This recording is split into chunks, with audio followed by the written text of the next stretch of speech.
অনেক সময় শুধু স্বামীরই সমস্যা থাকে বা অনেক সময় স্ত্রীরও সমস্যা থাকে। এভাবেও ট্রিটমেন্ট দেওয়া যায়। 15 জন দম্পতির সন্তান নাও আসতে পারে। সন্তান হওয়ার কিছু ট্রিটমেন্ট আছে যেগুলো দেওয়া হয়ে থাকে। নিঃসন্তান হওয়ার কারণ কি? নিঃসন্তান হওয়ার জন্য কি নারীরা দায়ী নাকি পুরুষেরা দায়ী? বেশিরভাগ ক্ষেত্রেই নিঃসন্তান হওয়ার জন্য নারীদেরকেই কিন্তু দায়ী করা হয়ে থাকে। এজন্য এই বিষয়টা সম্পর্কে কিন্তু সকলেরই জানা উচিত যে নিঃসন্তান হবার যে কারণটা বা যে সম্ভাবনাটা সেটা কিন্তু দুজনেরই থাকতে পারে। স্বামীর ভেতরেও কিছু থাকতে পারে অথবা স্ত্রীর ভেতরেও কিছুটা থাকতে পারে।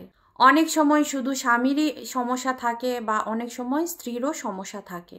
স্বামীর একটু কম সমস্যা থাকে, আর সমস্যা যদি স্বামীর নাও থাকে সেক্ষেত্রে আমরা একজনের একটু সমস্যা থাকলে আমরা আরেকজনকে একটু স্টিমুলেট করি বা ট্রিগার করি বা ক্ষমতাটাকে একটু বাড়ানোর চেষ্টা করি যাতে ওই স্ত্রীর উইকনেসটা ওভারকাম করা যায়।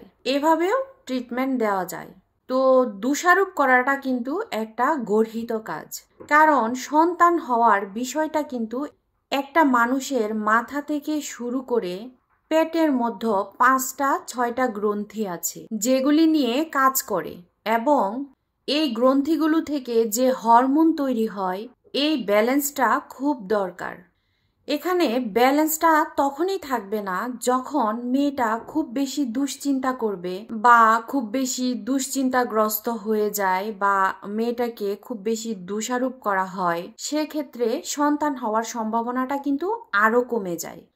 এজন্য আমাদের খেয়াল করতে হবে বা খেয়াল রাখতে হবে যে একটা মেয়েকে দোষারোপ করে কোনো কথা বলা, সেই ধরনের কাজ করা আমাদের কখনোই উচিত না। বরং তাদেরকে সহানুভূতির সঙ্গে দেখা এবং সহানুভূতির সঙ্গে তাদেরকে এগিয়ে যাওয়ার জন্য সাহায্য করা আমাদের উচিত।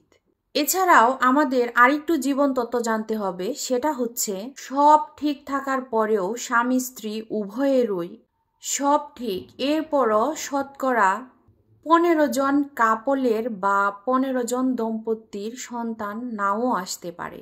সেই ক্ষেত্রে কিন্তু ট্রিটমেন্টের দরকার হয়। দুজনকেই আমরা কিছুটা স্টিমুলেট করি বা যাকে বলে সন্তান হওয়ার কিছু ট্রিটমেন্ট আছে যেগুলো দেওয়া হয়ে থাকে। তো ট্রিটমেন্টগুলো দিলে বা ট্রিটমেন্টগুলো কন্টিনিউ করলে এদের মধ্যে আবার 6% বাচ্চা কনসিভ হয়ে যায়। আর বাকি যে 9% থাকে সেই 9%-এর মধ্যে কারো কারো আরো বেশি উন্নত মানের ট্রিটমেন্টের দরকার হয়।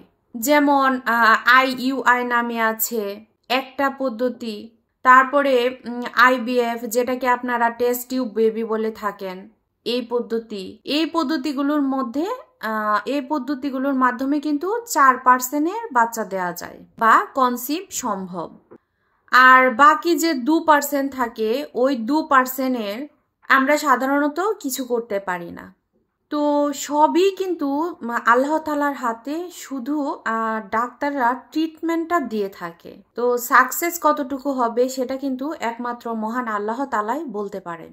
যার ভাগ্য সন্তান আছে তো এই ট্রিটমেন্টগুলোর মাধ্যমে কিন্তু তার সন্তান হয়ে যায়, আর যার ভাগ্যে সন্তান থাকে না সেটাতে যত কিছুই করা হোক হবে না। তারপরেও আশা নিয়ে মানুষ বাঁচে এবং আশা নিয়েই কিন্তু সামনের দিকে এগিয়ে যায়। এবং ডাক্তাররাও কিন্তু চায় যে আশার যে জায়গাটা আছে সেই জায়গাটাতে কিছুটা সাহায্য করার জন্য, যাতে তারা আশাহত হয়ে ভেঙে না পড়ে এবং তারা যেন সুস্থ জীবনযাপন করতে পারে। এই বিষয়গুলো কিন্তু সকলেরই মাথায় থাকা উচিত এবং এই বিষয়গুলো নিয়ে চিন্তা ভাবনা করে দম্পতিদের সামনে এগোনোর জন্য সাহায্য করা উচিত। তো আশা করি আজকের আলোচনার মাধ্যমে আপনারা বুঝতে পেরেছেন যে নিঃসন্তান হওয়ার জন্য একটা নারী কিন্তু শুধুমাত্র দায়ী নয়। এখানে নারীরও সমস্যা থাকতে পারে, পুরুষেরও সমস্যা থাকতে পারে এবং উভয়েরই সমস্যা থাকতে পারে। তো আশা করি আজকের আলোচনার মাধ্যমে আপনারা বিষয়টা বুঝতে পেরেছেন। তো আজকে এ পর্যন্তই। সুস্থ থাকবেন, ভালো থাকবেন। ধন্যবাদ।